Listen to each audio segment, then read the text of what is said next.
बिस्मिल्लाहिर्रहमानिर्रहीम। अस्सलाम वालेकुम। मैं हूं जावेद इकबाल और आप देख रहे हैं प्रोग्राम शाहराए दस्तूर। आज लाहौर में पाकिस्तान तहरीक इंसाफ का जलसा था और इस जलसे की इजाज़त पंजाब की हुकूमत ने तहरीक इंसाफ को दे दी थी। तहरीक इंसाफ का तो ये दावा था कि मुल्क भर से लोग आएंगे और ये एक बहुत बड़ा जलसा होगा, लेकिन ऐसा लग रहा है कि तहरीक इंसाफ उस किस्म का पावर शो करने में मुकम्मल तौर पर नाकाम रही। हम देख रहे थे कि आज सुबह से ही तहरीक इंसाफ की जानिब से रास्तों की रुकावटों के हवाले से दावे किए जाने लगे थे कि जो रुकावटें हैं, लेकिन पंजाब की हुकूमत ने और पंजाब के वज़रा ने, खुसूसन वज़ीर इत्तलाआत उज़्मा बुखारी ने वक्तन फ़वक्तन प्रेस कॉन्फ्रेंस की, मीडिया को इससे अपडेट किया और साथ में वो बाकायदा तौर पर फुटेजेस दिखाती रहीं कि तमाम के तमाम रास्ते खुले हुए हैं। ये बात ज़रूर है कि मुख्तलिफ रास्तों में कंटेनर रखे गए थे, लेकिन उनकी कंटेनर्स की वजह से कोई रास्ता बंद नहीं किया गया और तमाम के तमाम रास्ते खुले रहे। अब सवाल यहाँ पर यह पैदा होता है कि क्या ऐसी बात थी कि अवाम ने रिस्पॉन्ड नहीं किया, क्योंकि हम देख रहे थे कि खैबर पख्तूनख्वा से भी कहा जा रहा था कि काफ़िले चले, लेकिन ये जो काफ़िले थे ये इस्लामाबाद टोल प्लाजे तक आकर वापस चले गए।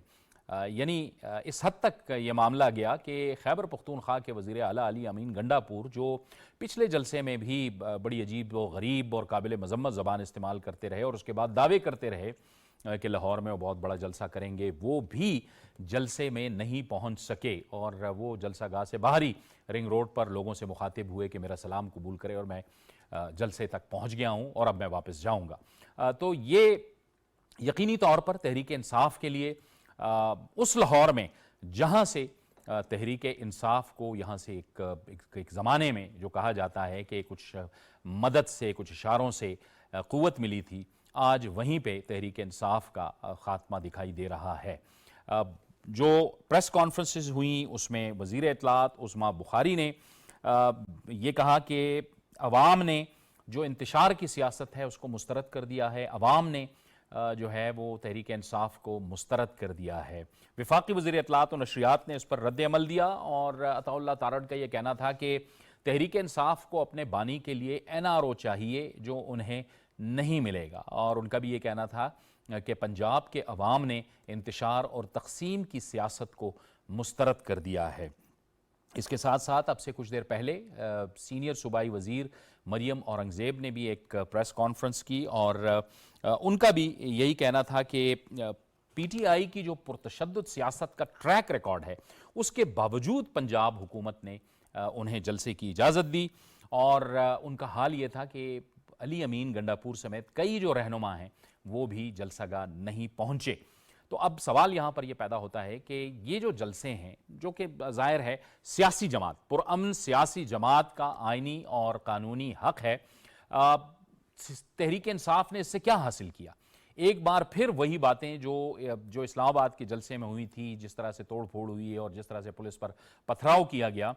सवाल यहाँ पर यह पैदा होता है कि अब जो एक फुटेज शेयर की गई वज़ीर इत्तलाआत की जानिब से, पंजाब की वज़ीर इत्तलाआत की जानिब से, और जो हम सब ने देखी, जो तमाम TV चैनल्स पे चली, जिसमें खैबर पख्तूनख्वा के वज़ीर आला अपने हाथ में क्लाशनकोफ लेकर ट्रक के जो शीशे हैं वो तोड़ रहे हैं। तो मेरे ख्याल में ये अगर किसी सूबे का वज़ीर आला ये करता है तो अब इससे किस किस्म की तवक्कुआत की जा सकती हैं, किस किस्म की सियासत की तवक्कुआत की जा सकती हैं। ये जो मनाज़र आप इस वक्त देख रहे हैं, इसमें आप देख सकते हैं कि वज़ीर आला खैबर पख्तूनख्वा अली अमीन गंडापुर अपने हाथ में गन लेकर गाड़ी के शीशे तोड़ रहे हैं। यानी ये वज़ीर आला का हाल है। खैबर पख्तूनख्वा के अंदर इस वक्त गवर्नेंस के मसाइल हैं, वहाँ की जो माशी हालत है वो दगरगूं है, वहाँ पे अमन व अमान के मसाइल हैं। बजाय इसके कि वो वहाँ बैठ के अपने अवाम को कुछ देने की कोशिश करें और अपनी गवर्नेंस को, अपनी कारकर्दगी को अवाम के सामने रखें, वो लाहौर में जाके गाड़ियों के शीशे तोड़ रहे हैं। तो क्या इससे हासिल किया जा सकता है? और सवाल यहाँ पर यह कि क्या पंजाब के अवाम ने वाकई तहरीक इंसाफ की सियासत को मुस्तरद कर दिया है? ये सवाल हम अपने प्रोग्राम के इस हिस्से में उठाएंगे। मुझे ज्वाइन कर रहे हैं स्टूडियोज़ में सीनियर तज्ज़ियाकार जवाद फैज़ी हमारे साथ होंगे। जवाद फैज़ी साहब, आपका शुक्रिया। मुस्लिम लीग नून से हमें ज्वाइन कर रहे हैं साबिक गवर्नर भी हैं और सीनियर रहनुमा जनाब रफ़ीक रिजवाना। रफ़ीक रिजवाना साहब, आपको भी बहुत खुशामदीद कहते हैं। और पाकिस्तान पीपल्स पार्टी से हमें ज्वाइन कर रहे हैं जुल्फ़िकार अली बदर। अली बदर साहब, आपको भी बहुत खुशामदीद कहते हैं इस गुफ्तगू में। रिजवाना साहब, आप फरमाइएगा, क्या हासिल किया है इस जलसे से तहरीक इंसाफ ने? लेकिन ये आप ये देखिए कि और उसके बाद इंतजार दुनिया पहले इंतजार की दुनिया किया गया से पाकिस्तान में पीटीआई ने किसी को अपने आप पार्टी क्लेम करते अपने आप को ये रिजवान कहती है साहब, कि शायद जी रिजवान साहब, थोड़ी सी आपकी आवाज़ में टेक्निकल मसाइल हैं। हम दोबारा आपको कनेक्ट करने की कोशिश करते हैं। जुल्फ़िकार अली बदर साहब, आइए, यही सवाल जो रिजवाना साहब से मैंने किया वो आप ही की तरफ लेके आ रहा हूँ कि इससे क्या हासिल हुआ तहरीक इंसाफ को। बिस्मिल्लाह रहमान, बहुत शुक्रिया आपने प्रोग्राम में बुलाया। देखिए, ये जो आज का पीटीआई का जलसा है, मैं तो जाती तौर पे समझता हूँ कि ये इससे इनको डैमेज ही हुआ है, क्योंकि जो इनकी एक्सपेक्टेशन थी और जो ये एक अवामी शो करना चाह रहे थे और एक स्ट्रेंथ शो करना चाह रहे थे और जो इसके खातिर खान नताइज लेना चाह रहे थे, उससे इसको डैमेज हुआ। और इसके बाद इनको जो है इनका कॉन्फिडेंस शैटर होगा और आइंदा जिंदा जलसे जुलूस करने पे इनको कई दफा सोचना पड़ेगा कि जलसा जो है वो विदाउट होमवर्क नहीं होता। ये अब उस तरह का दौर नहीं है कि जब आपको हर सेक्टर और हर मुख्तलिफ क्वार्टर्स की सपोर्ट हो आ रहा और आप उनकी सपोर्ट के साथ आके जलसे करें। इस तरह लोगों का इकट्ठा होना और लोगों का बाहर निकलना, खास तौर पे लाहौर के अंदर से आप देखें, मैं सुबह यहाँ से निकला हूँ, मैं मोटरवे और फिर बन रोड और यतीम खाने से होके आउटफॉल रोड से फिर लोअर माल, मैंने सारा चक्कर लगा के देखा सुबह मॉर्निंग के टाइम में। तो वहां पे कोई ऐसे आसार नहीं थे जहां पे लोगों का बाहर निकलना नजर आ रहा हो। कोई झंडे, कोई गाड़ियां, कोई जोशो खरोश, कोई लोगों की मोबिलाइजेशन। आई थिंक वो एक मैसेज था कि आज का जलसे का इंदिया दे दिया लोगों ने कि हमने नहीं जाना, और उसकी वजह से ये आज एक बहुत बड़ा जो है ना सेटबैक पहुंचा है। बिकॉज लाहौर तो एक ऐसा शहर था जिसके ऊपर खान को बड़ा तवक्कुआत थी और लोगों के ऊपर भी थी। तो मैं समझता हूँ कि लोगों ने जो है सारे सूरत हाल में जाके देखा है कि अब उनको कोई वो चाम नजर नहीं आ रहा कि वो जाके पीटीए के जलसे में ऐसी चीज करें और अपना टाइम, एनर्जी, रिसोर्सेज और जाया करें और फिर मुश्किलात को बर्दाश्त करें। तो लोगों का रुझान चेंज हो गया, लोग बाहर निकल के नहीं आए। वरना माजी में मैंने जलसों में देखा है कि लाहौर के अंदर से बहुत सारे लोग विद फैमिलीज, अपने बीवी बच्चों, माँ बाप, घर वालों के साथ, दोस्तों के साथ पहले घरों में खाना करते थे, फिर इकट्ठे होते थे, फिर उसके बाद लेके आगे जाते थे, जलसा गाह पे जाते थे। तो आज ये चीज की जो एक ट्रेडिशन थी या एक जो मामला चल रहा था वो बिल्कुल खत्म हो गया और कोई ऐसी चीज आगे नजर में नहीं आई। ठीक तो मैं ठीक, समझता हूँ ये बहुत बड़ा एक सेटबैक है बिल्कुल ठीक। पीटीआई को। जी रफ़ीक रिजवाना साहब, आपका क्या ख्याल है इस हवाले से कि अवाम ने मुस्तरद किया है, अवाम इस वक्त इस मूड में नहीं है कि वो इस किस्म के जलसों में जाए, अपनी दिलचस्पी जाहिर करे, जबकि मुल्क के अंदर एक मुंतखब हुकूमत है, चारों सूबों के अंदर मुंतखब हुकूमतें हैं, वहां पर कारकर्दगी दिखाई जाए। मेरा ख्याल है ये इनकी बेवक्त की रागनी है। मैं पहले बात कर रहा था तो आवाज क्लियर नहीं जा रही थी। मैं ये कह रहा था कि जब से अदम एतमाद हुआ है उसके बाद से आप देख लें कि पाकिस्तान में इन्होंने सुकून किसी को नहीं लेने दिया। ठीक है, क्या ही बेहतर होता कि अदम एतमाद के बाद इमरान खान साहब बतौर अपोजिशन लीडर अपने एमएनएस के साथ जो है पार्लियामेंट में बैठे और it was better to play role of the leader of the opposition. उनके होता है, सही बात कर, उनके आदमी सारे एमएनएस भी होते हैं। खैर अब फिर इलेक्शन हो गया, कुछ दिखाए बुजुर्गों का दोबारा तो असम्बली तोड़वा दी। तो ये ऐसे लगता है कि तो इनका मतमे नजर जो है, जो अल्टीमेट गोल वो पाकिस्तान में इंतशार के अलावा कुछ भी नहीं है। अगर आपने आप कोई पॉलिटिकल पार्टी कहते हो, है पॉलिटिकल पार्टी, अगर कलम कहना चाहिए मुझे, तो फिर they should mend their ways, अपने आप को ये दुरुस्त सिमत में ये एनर्जी लगाए।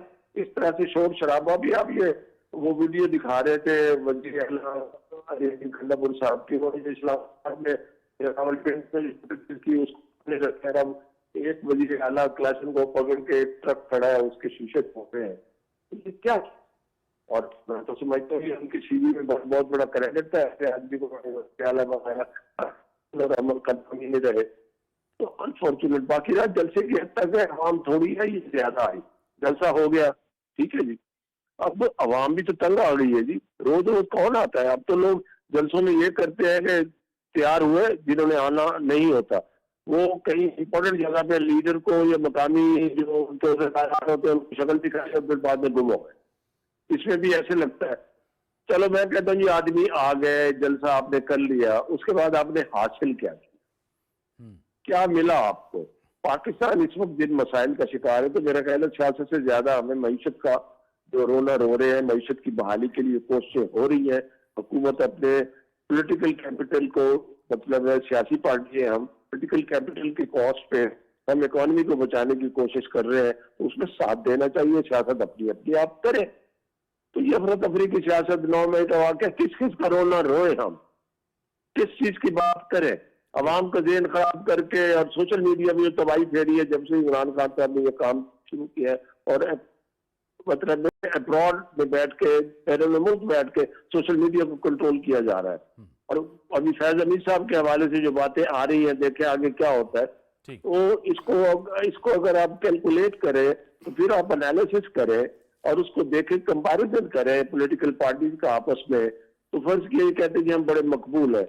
अच्छा भी हो गए मकबूल, उस मकबूलियत को अगर आप कैश ही नहीं करवा सकते, उस मकबूलियत को आप पॉलिटिकली उसको कैपिटलाइज ही नहीं करवा सकते, उस मकबूलियत को क्या करेंगे? या तो फिर आपका मिशन है कि पाकिस्तान को खुदा न खास्ता इस तरह से इस मैच में ले जाना है हमने कि पाकिस्तान खुदा न खास्ता चलने के काबिल भी नहीं रहे, जमहूरियत भी तबाह, मस्जिद भी तबाह, सियासत भी तबाह, इखलाकियात भी तबाह। रफीक साहब बिल्कुल आप दुरुस्त कह रहे हैं। जवाद फैजी साहब, आप नहीं समझते कि आज के जलसे ने तहरीक इंसाफ की जो स्वीट पावर है उस पर कारी ज़र्ब लगाई है? आप बहुत से जो लोग थे, हम देख रहे थे सोशल मीडिया के ऊपर, वो 2022 के और 21 के जलसों की तस्वीरें जाली तरीके से वो डाल रहे थे और वो इसको इसके साथ मिला रहे थे, लेकिन अवाम ने तो देखा। जावेद भाई, आपने शुरू में अपने इंट्रो में जो बात की ना कि लाहौर से जो एक साजिश के तहत लोगों के अजहान में डाला गया, ओए होए बड़ी कोई बला आ रही है, आज किला गया ठुक, आज कहानी गई मुख। और मैं अगर AK-47 के बट से डीजे बट तक चला जाऊं, आज डीजे बट ने कहा मैंने म्यूजिक नहीं चलाना, तुम तो भाग जाओगे और मैं पकड़ा जाऊंगा, इसलिए मेरे वालों इनकार है।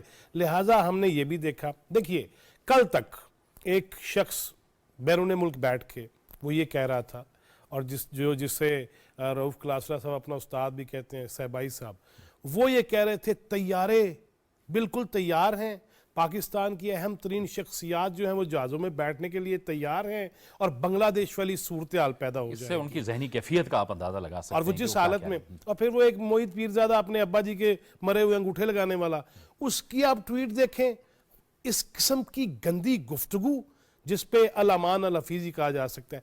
ऐसे लोग जब ये गुफ्तगू करेंगे, और तैयारा तो जा रहा था शहबाज शरीफ साहब का, वो जो कहते थे ना उसने तकरीर की और आलम इस्लाम का लीडर बन गया।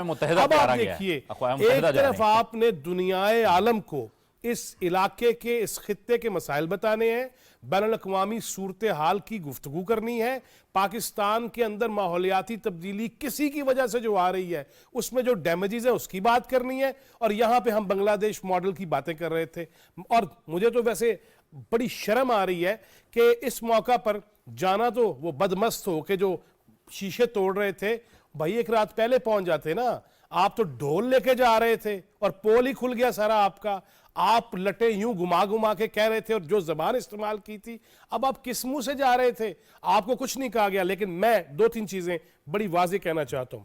जावेद साहब, चंद खवातीन जिन्होंने फौज के खिलाफ गुफ्तगू की, जिन्होंने तज़हीक और तौहीन आमेज मुहिम चलाई, अदालतों ने उनसे गारंटी ली कि आप ऐसी गुफ्तगू नहीं करेंगे, आपको जमानत दी जाती है, वो फिर वही गुफ्तगू कर रही हैं। लिहाजा उस पर एक्शन होना चाहिए, इस वाक़े पे एक्शन होना चाहिए। और मरियम औरंगजेब साहब कह रही थी कि एक्शन होगा, वज़ीर आला पंजाब ने कह दिया।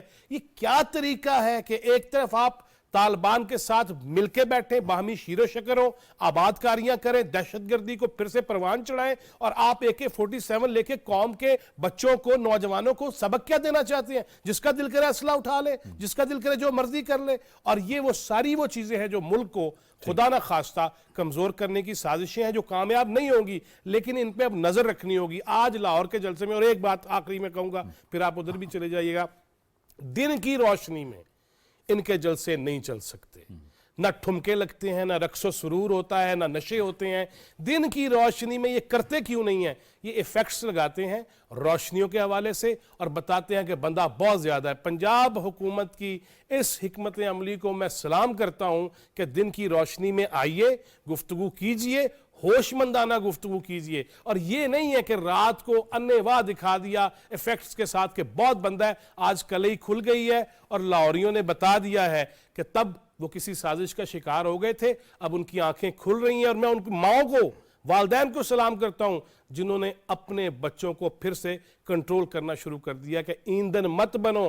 और आज पता क्या था, बार बार अडयाला जेल से पूछा जा रहा था, कुंडी भी खड़क रही थी तो वो टूट गई है दीवार, और पता चला नहीं वो चक्री से क्रॉस कर गया है। आपकी जुल्फिकार अली बदर साहब, जलसा तो ठीक है, हो गया।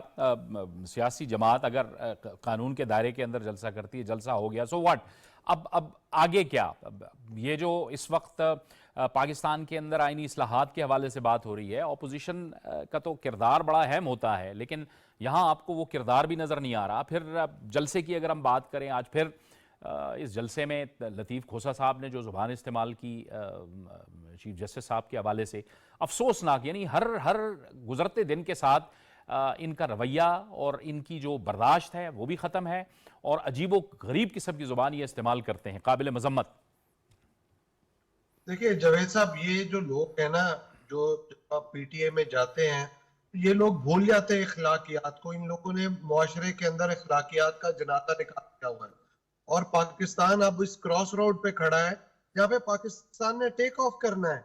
यहाँ पे अगर इन लोगों को यही समझ नहीं आ रही कि आपके तमाम पॉलिटिकल पार्टी, स्टेक होल्डर्स आपस में बैठ के बातचीत के जरिए कंसेंसस बिल्ड करना चाहते हैं, और इस मुल्क में कॉन्स्टिट्यूशनल और इंस्टीट्यूशंस के बीच में हार्मनी पैदा करना चाहते हैं, तो ये लोग अगर उस गुफ्तगू का हिस्सा नहीं बनना चाहते, तो मैं समझता हूं कि पाकिस्तान ने तो टेक ऑफ करना है।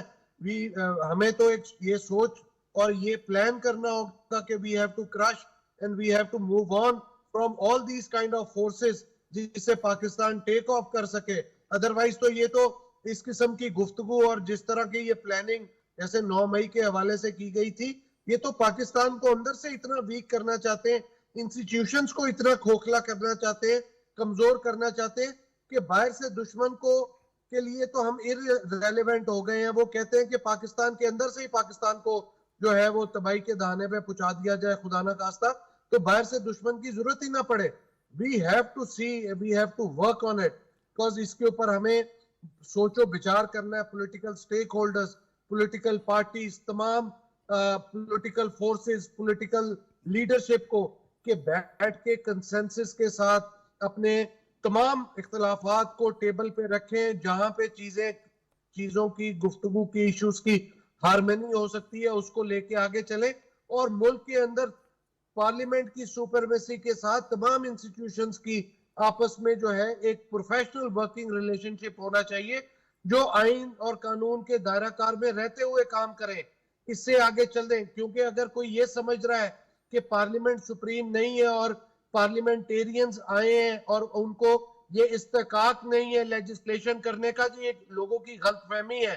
पार्लियामेंटेरियन का काम ही सिर्फ लेजिस्लेशन है, और अगर वो लेजिस्लेशन भी नहीं करेंगे तो वो फिर उनका काम क्या है? इसका मतलब है वो टैक्स पेयर के पैसे जाया कर रहे हैं। तो इस मुल्क में आज तक की जितनी लेजिस्लेशन हुई है उसके अंदर बेहतरी लाने के लिए, उसकी ट्रांसफॉर्मेशन करने के लिए, और उसके अंदर मौजूदा हालात को मद्देनजर रखते हुए जो बेहतरी ला सकते हैं, वो हर किस्म की लेजिस्लेशन को, आइन को तरमीम करनी चाहिए, और सबको साथ लेके चलना चाहिए, कंसेंसस बिल्ड करना चाहिए। 18वीं तरमीम भी पाकिस्तान पीपल्स पार्टी ने कंसेंसस के साथ की थी, और उस टाइम पे जो जजेस की अपॉइंटमेंट का तरीकाकार भी तय कर दिया गया था, जो कि ब्लैकमेल करके इफ्तिखार चौधरी साहब ने आप देखें कि 19वीं तरमीम करवाई क्योंकि उन्होंने यूसुफ रजा गिलानी साहब को मैसेज कन्वे किया कि अगर आप ये 19वीं तरमीम नहीं करेंगे मैं 18वीं तरमीम को स्ट्राइक डाउन कर दूंगा।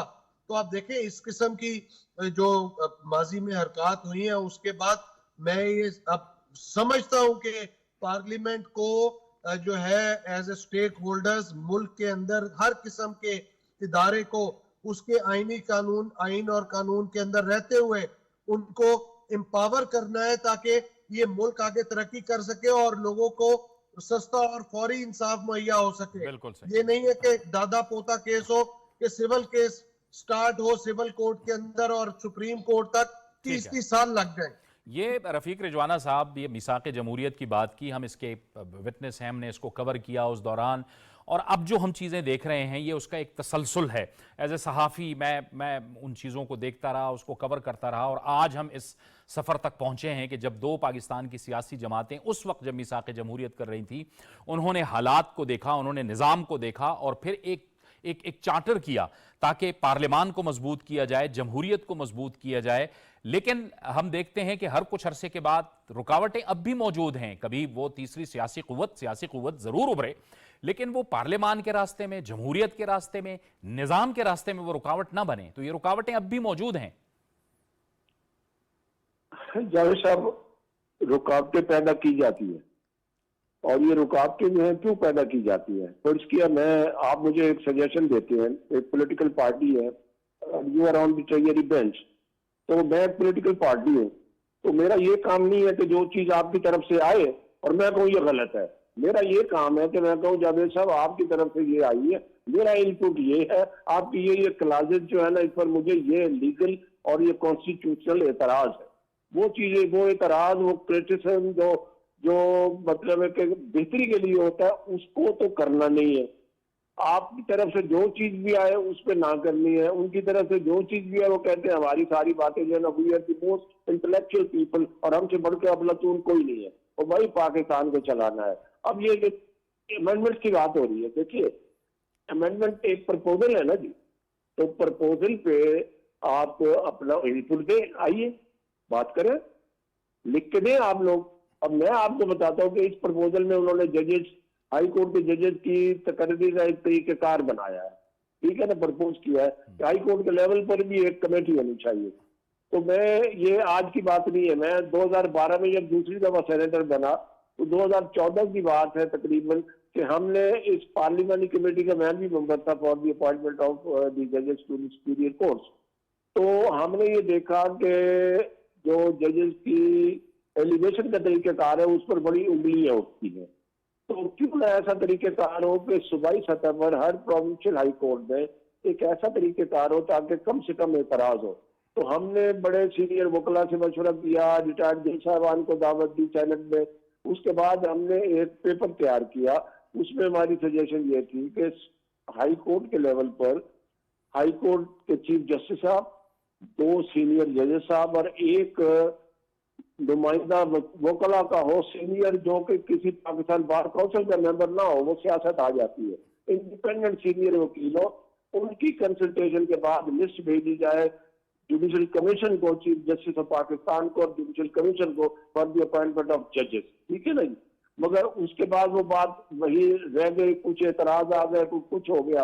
अब तीसरी बात ये है कि आईनी अदालत है, तो 2006 में जब गालिबन यही था, जब ये चार्टर ऑफ डेमोक्रेसी बना, तो उसके बाद ये फैसला हुआ उसके दौरान की आईनी अदालत होनी चाहिए।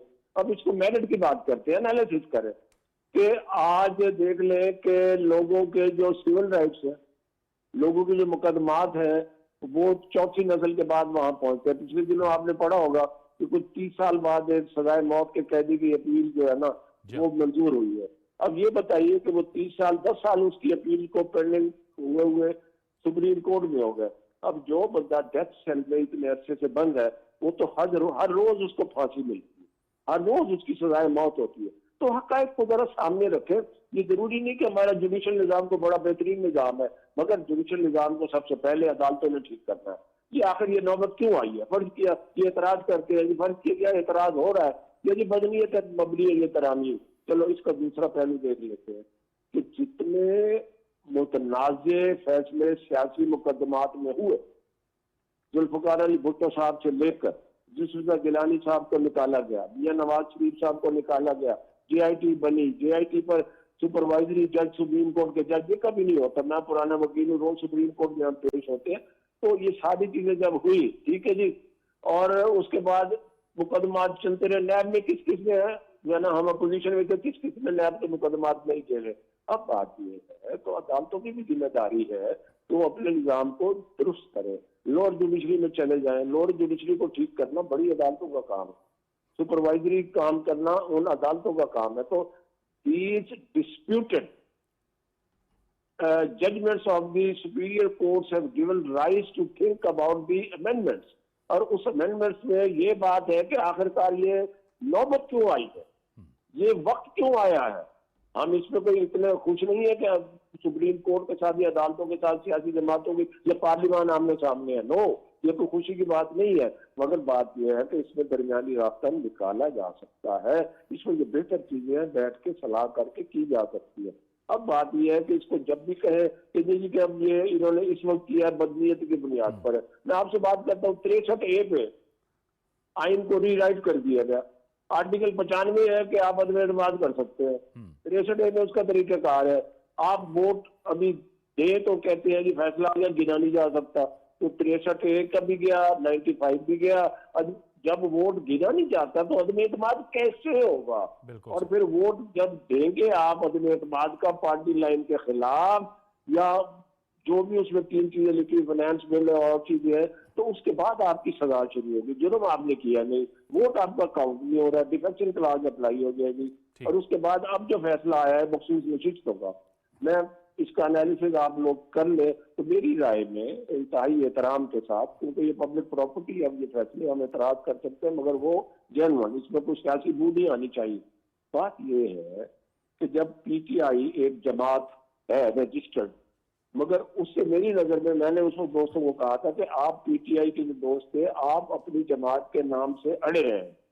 अगर एक, मैं मिसाल देता हूँ, अगर एक बंदा अपना ID कार्ड दिखाता है, अपनी सारे प्रूफ दिखाता है कि मैं पुलिस कांस्टेबल हूँ, मगर उसने वर्दी नहीं पहनी हुई, अगर उसने वर्दी नहीं पहनी और कांस्टेबल है तो कांस्टेबल तो है, डॉक्यूमेंट दिखाते, इंतखाबी निशान नहीं मिला, ठीक है, आप PTI तो है ना, तो आपको क्या पड़ी है कि आगे उसमें शामिल हो जाए आप, वो सुन्नी जमात है, सुन्नी इत्तेहाद में शामिल, आप शामिल हो गए, अपनी मर्जी से शामिल हो गए, एफिडेविट दे दिया, जो बंदा मैं फर्ज किया मैं सुन्नी इत्तेहाद में शामिल हो गया हूँ, ठीक है, मुझे सुप्रीम कोर्ट उठा के कहती है नहीं आप PTI में जाओ, मैं तो अपने बयान अलफी दे के शामिल हो गया हूँ, तो क्या मुझे फ्लोर क्रॉसिंग अप्लाई नहीं होगी। ठीक है, PTI was not a party, ठीक है, PTI को कोई बंदा नहीं गया, उनका कोई MLA नहीं गया, उन्होंने मखसूस नशिस्तें मांगी नहीं, सुन्नी इत्तेहाद ने मांगी, मखसूस नशिस्तों का कानून बड़ा वाज़ेह है कि जिन जमातों ने इलेक्शन लिया उनको प्रोपोर्शनली उनकी सीटों के हिसाब से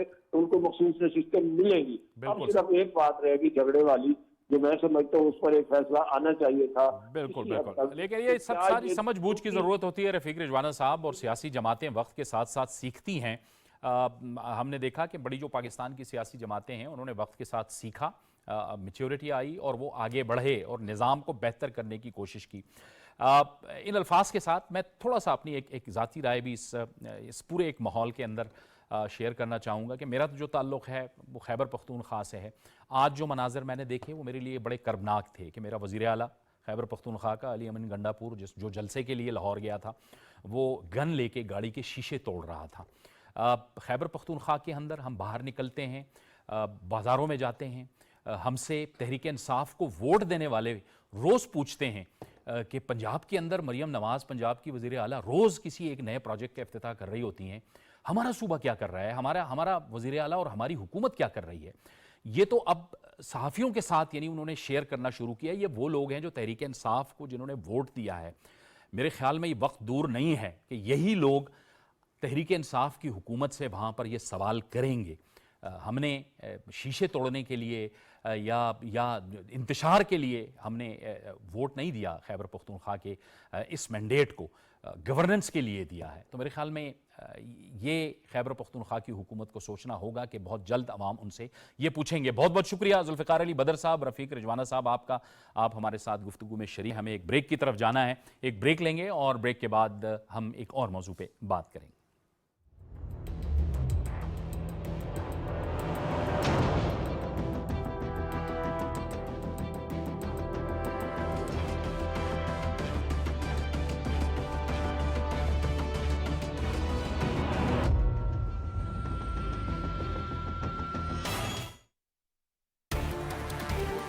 जो इलेक्शन का ढोंग रचाया जा रहा है, किस तरह से इसको आप सबको देखती हैं? All these things that India is doing right now, it is a drama. And ये after many years फिर से ये sham elections किए जा रहे हैं। आलमी मीडिया और आलमी दुनिया क्यों इस सारी चीज़ों पे खामोश है? आलमी दुनिया को इस केस को इंटरनेशनली आगे लेके जाना अंडर यूनिवर्सल जुरिस्डिक्शन बनता है। ऐसी कौन सी सफारती कोशिशें हैं जिसको करने के बाद तहरीक को नई जिंदगी जो है वो मिल सकती है? अगर हम उन लार्जर ग्लोबल इश्यूज के साथ इसको पैरेलल चलाएंगे कि ये एक न्यूक्लियर फ्लैश पॉइंट है, तो जो अपनी औरतों को, अपनी ख्वातीन को महफूज नहीं रख सकते, वो किस तरह से कश्मीर को संभाल सकते हैं? जो सर्वेज आ रहे हैं इससे भी कहीं ज़्यादा होगा। Women feel extremely insecure and chances are very high of them getting molested.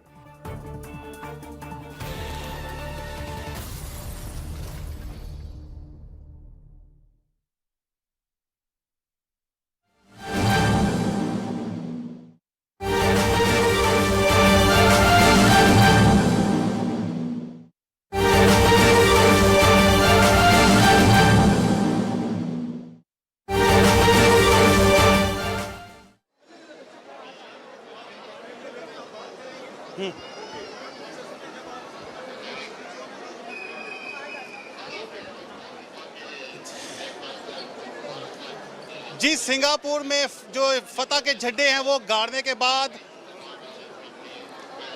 Singapore में जो है वो कराटे कॉम्बैट में शानदार कारकर्दगी दिखाने वाले शाहजेब रिंद इस वक्त आ चुके हैं इस्लामाबाद में और उनसे बात करते हैं। जी, ये बताएं, शाहजेब के इतनी ज़बरदस्त कारकर्दगी आपने दिखाई है, क्या कहेंगे अपनी शानदार कारकर्दगी पे? अल्हम्दुलिल्लाह, अल्लाह पाक ने इज़्ज़त दी और पाकिस्तान कौम के लिए मैं हिस्ट्री में फ़र्स्ट टाइम वर्ल्ड टाइटल लेके आया हूँ। बहुत खुशी हो रही है और ये सब जो है पाकिस्तान के लिए मैं अपना टाइटल पाकिस्तान के नाम करता हूँ। अच्छा, फाइट के हवाले से बताएं कि फाइट जिस वक्त आप कर रहे थे तो क्या कितने पूरे दिमाग थे कि ये टाइटल जीत लेंगे आप? जी बिल्कुल, फ़ाइट बहुत सख्त फ़ाइट थी। मेरा अपोनेंट जो था ब्राज़ीलियन था और वो जो है 4 साल से जो है इस लीग में और बहुत ही टफ फाइटर था। स्टार्ट में मुझे पंच लगी थी, बहुत ही बुरा पंच लगा था जिससे मैं जो है अनकॉन्शियस हो चुका था, लेकिन उसके बाद पूरी कौम की दुआएं मेरे साथ थी। अल्हम्दुलिल्लाह, अल्लाह पाक ने इज़्ज़त दी और मैं वापस मैंने कम बैक की और फाइट मैंने विन की। अच्छा, मुस्तकबिल के हवाले से बताएं कि अब आप नाकाबिले शिकस्त हैं 6 फाइट से, तो आगे आपके क्या इरादे हैं? अपनी जो अनबीटेबल रन है इसको कंटिन्यू करेंगे? जी, नेक्स्ट इंशाल्लाह दिसंबर में मेरी फाइट है, मैं अपना टाइटल यूनिफाई करूंगा।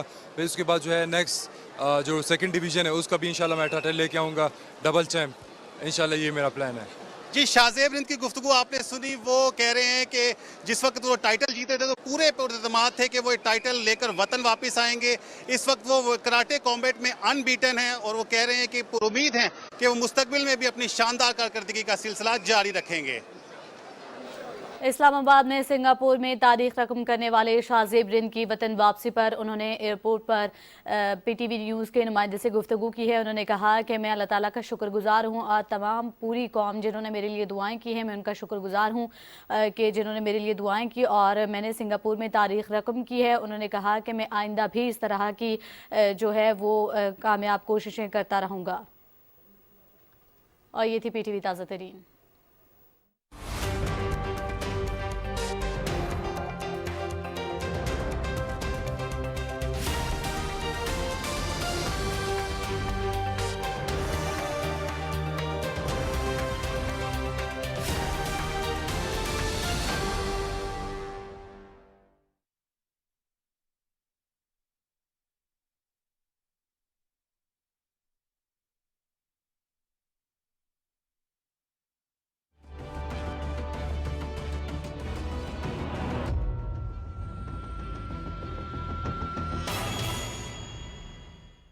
नेशनल एक्शन प्लान के तहत दहशतगर्दी के खिलाफ भरपूर इक़दामात का सिलसिला जारी है। शुमाली और जनूबी वज़ीरिस्तान में सिक्योरिटी फोर्सेस का एक भरपूर ऑपरेशन हुआ है, जिसके नतीजे में 12 खवारिज को हलाक कर दिया गया है और इस ऑपरेशन के दौरान सिक्योरिटी फोर्सेस के 6 बहादुर जवान भी शहीद हो गए। एक बार फिर अफ़गानिस्तान से दरअंदाजी की कोशिश की गई, जिसे पाकिस्तान की बहादुर सिक्योरिटी फ़ौज ने नाकाम बना दिया गया और इस दौरान भरपूर मुकाबला किया गया और इसके नतीजे में ये 12 खवारिज को हलाक किया गया है।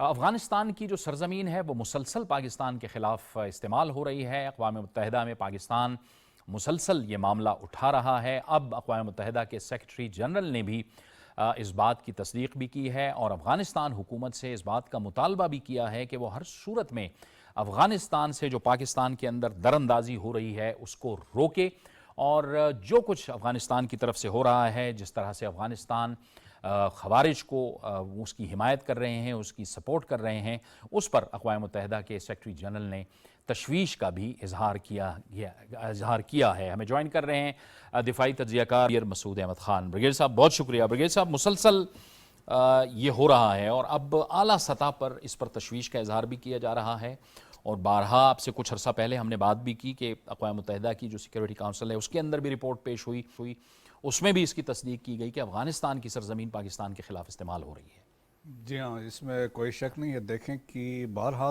तो इस पे इंटरनेशनल कम्युनिटी भी है और यूनाइटेड नेशन जिस तरह आपने बात की है, यूनाइटेड अमेरिकन जो स्पेशल एनवाई है टॉम वेस्ट ने भी बात की, जनरल कुरेलर ने भी बात की है, यूनाइटेड नेशन सिक्योरिटी काउंसिल की जो 1 अगस्त को रिपोर्ट आई उसमें भी कंफर्मेशन है। सेंट्रल जो एशियन रिपब्लिक्स है वो उनका कंसर्न है, चाइना का है, रशिया का भी कंसर्न है। तो सब इस पर मुतफिक है कि अफ़गानिस्तान एट प्रेजेंट एक एपिक सेंटर बन चुका है टेररिज्म का। और वो कल ही हमारे जो स्पेशल मंदूब है मुनीर अकरम साहब ने भी इस पे वाज़ेह तौर पे कहा है कि जो लोग समझते हैं कि TTP खाली थ्रेट पाकिस्तान के लिए है, आने वाले वक्तों में ये फितनल ख्वारिज जो है ये एक ऐसा थ्रेट बनेगा, न सिर्फ वो रीजन के लिए होगा बट इंटरनेशनल थ्रेट होगा। जिस तरीके से इस्लामिक स्टेट ऑफ खुरासान है या अलकायदा वहाँ पे स्ट्रेंथ गेन कर रही है। सो डिस्पाइट तमाम हमारी सेंसिटिविटी के बावजूद हमने हर मुमकिन वो कोशिश की है कि अफ़गानिस्तान हमारे जो एक रिक्वेस्ट जो हम करते रहे हैं कि अपनी सरज़मीन को इन दहशतगर्दों को इस्तेमाल करने न दे, लेकिन अनफॉर्चुनेटली बदकिस्मती से ऐसा नहीं हो सका है। और शुरू में हमारी तवक्को थी कि ये जो तालिबान है ये मॉडरेट है, हमने यहाँ तक कह दिया 2.0 है, लेकिन जो रिसेंट डिसीजंस हुए हैं, जो रिसेंट फतवा आया है, डिक्री दी है कंदहार में मुल्ला हिबतुल्लाह अख़ुंज़ादा की तरफ से, वो बहुत ही ऑर्थोडॉक्स किस्म की वही चीज़ें वो लेके आ रहे हैं जो आज से पहले 96 से 2001 के दरमियान जो इतने साल गुजरने के बावजूद भी इन्होंने कुछ नहीं सीखा, उसमें कुछ नहीं सीखा। और फिर देखें कि पाकिस्तान फोकस है, देखें आउट ऑफ 53 टेररिस्ट जो ममालिक को थ्रेट कर रहे हैं, 23 टेररिस्ट ऑर्गेनाइजेशन है, 17 का फोकस पाकिस्तान है। अब जिस तरीके से अभी आप बात कर रहे थे कि बाजोर से स्टार्ट करें, वहाँ पे रिसेंटली हमने पिछले चंद महीने में देखा वहाँ दरअंदाजी की कोशिश की गई।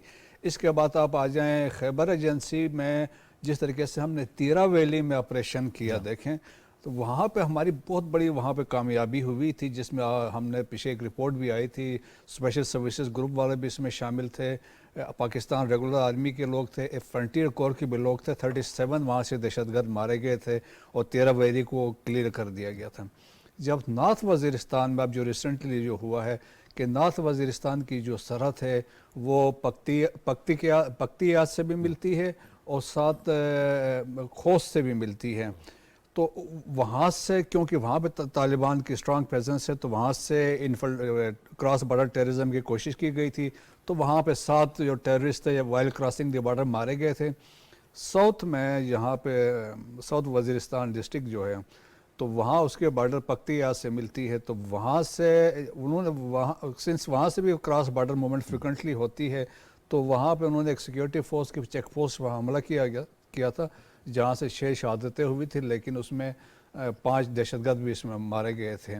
आप कुरम में आ जाएं तो कुरम में खलराची की जो क्रॉसिंग है वहाँ पे फ्रिक्वेंट देखें त्रिमंगल का एरिया है और सामने पख्तिया है, तो वहाँ पे डंडा पटन उनका एरिया क्रॉसिंग है, तो वहाँ फ्रिक्वेंटली बॉर्डर क्रॉसिंग के इश्यूज़ पे, वहाँ पे इलीगल कंस्ट्रक्शन पे पाकिस्तान ने रिसेंटली वहाँ पे भी 10 तालिबान को मारे थे, एक टैंक भी डिस्ट्रॉय किया और बहुत सारे कई पोस्टें तबाह की हैं। सो मैसेज क्लियर है, अगर आप कोशिश करेंगे बॉर्डर क्रॉस करने की तो आपको ऐसा नहीं करने दिया जाएगा, और आप पाकिस्तान के अंदर कोई ऐसे इकदाम करते पाकिस्तान क्या करे? पाकिस्तान तो सिफारती सतह पे तालिबान से भी इंगेज करता है, लेकिन अब मजबूरन अक़वाम मुत्तहिदा के फोरम पे भी आवाज़ उठा रहा है। बावजूद इसके कि ये सब कुछ अफगानिस्तान पाकिस्तान के साथ कर रहा है, पाकिस्तान हमेशा से अफगानिस्तान के लिए आवाज़ उठा रहा है। यानी पाकिस्तान दुनिया को और आलमी बरादरी को भी कह रहा है कि आप इंगेज करें तालिबान के साथ, अफगानिस्तान की हुकूमत के साथ इंगेज करें कि उनके अवाम सफ़र कर रहे हैं, एजुकेशन उन्हें ख़वातीन पे बंद कर दी है। फिर क्या ये अपने अवाम को देंगे और अपने पड़ोसी ममालिक को ये क्या दे सकते हैं? जी हाँ, आप सही कह रहे हैं। देखिए, अब recently chief of army staff ने PMM में जब एड्रेस किया 13-14 अगस्त की रात को, तो उन्होंने वाज़ेह तौर पर अफ़गानिस्तान को ये कहा था कि हमारे वो एहसानात आप याद करें जो हमने आपके लिए किए हैं।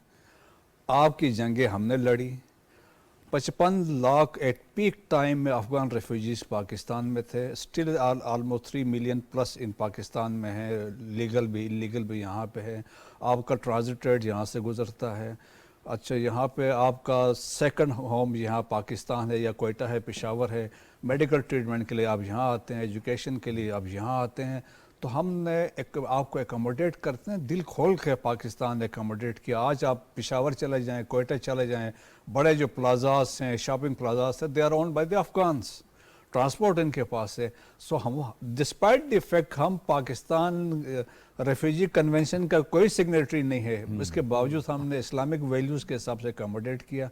लेकिन अनफॉर्चुनेटली तालिबान जो हैं ये दहशतगर्द ख्वारिज को, TTP को एज ए लेवरेज के तौर पे हमारे ख़िलाफ़ इस्तेमाल कर रहे हैं, as a tactics, pressure tactics के तौर पे इस्तेमाल कर रहे हैं।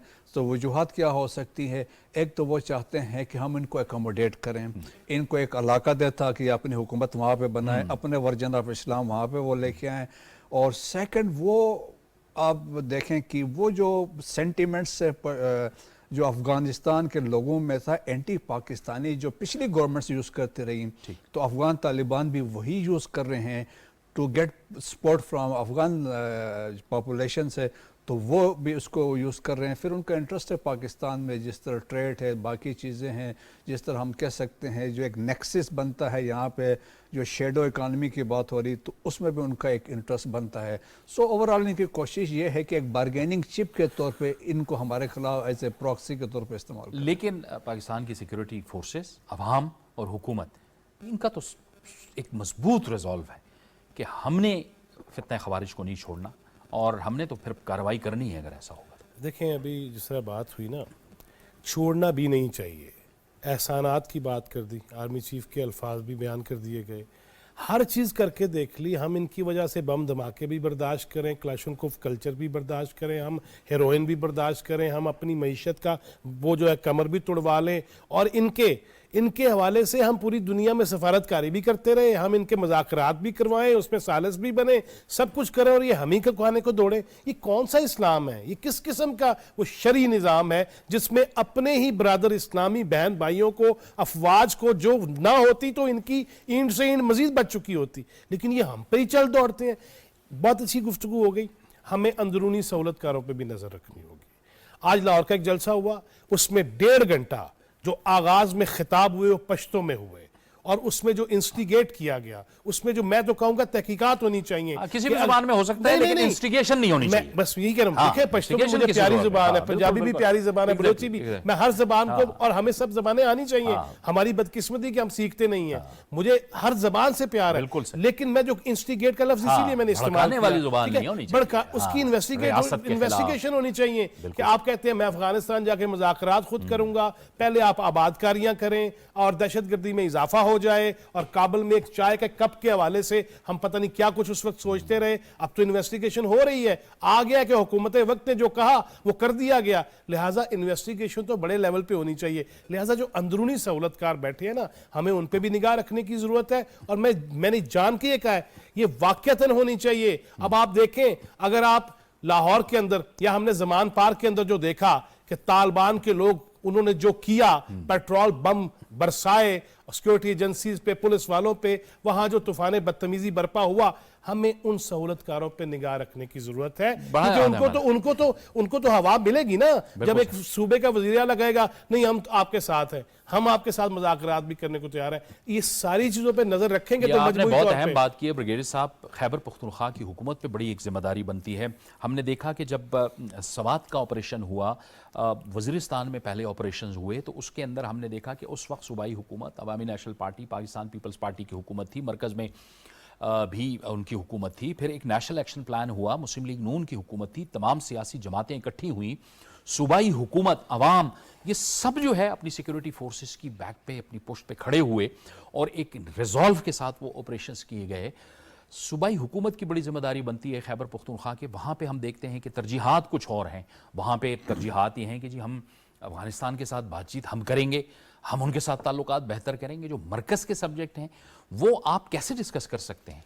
जी हाँ, बहुत इंपॉर्टेंट बात आपने की है। देखें, पहले तो मैं आई वुड लाइक कि वो जो इवेंट हुआ था, रहमतुल आलमीन कॉन्फ्रेंस हुई और अफ़गान कौंसलेट के जो दो बंदे बैठे हुए थे, कौंसल जनरल था, एक तो मोबाइल के साथ कर रहा था, दूसरा वैसे बैठा हुआ था।